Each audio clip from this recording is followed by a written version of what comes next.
So his question is, how can one stop dwelling in the past and focus on the present? I have written in great detail on this in A Million Thoughts, where I've spoken about how if you understand the core principle, the essence that all thoughts are empty on their own, they are devoid of any essence. They hold no meaning unless you assign a meaning to those thoughts. Then, of course, mind starts to realize that mindfulness, that alertness starts to build, that you don't have to dwell on those thoughts. Rest, we also have to understand that you will only dwell on what you have.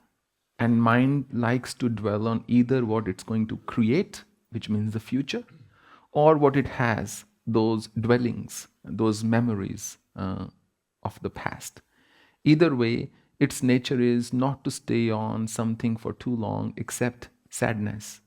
Negative thoughts, sad thoughts, they have, I think, the last 20 times longer than average, any other, or 200 times longer than other emotion. Just Google, don't count me on this, but there is some number behind it.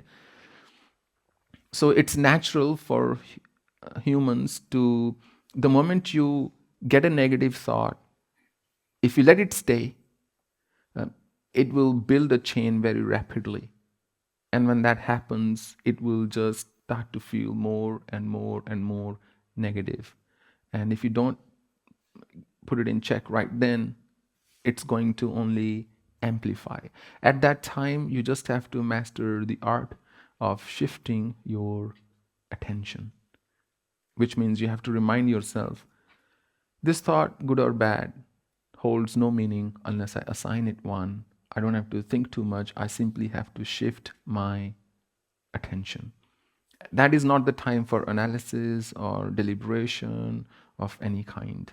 That is the time of simply just move to the other thought, pick another thought, or come back to your mind and say to your mind, look, I will talk to you about it later. That is a very, very helpful technique which helps you build mindfulness as well.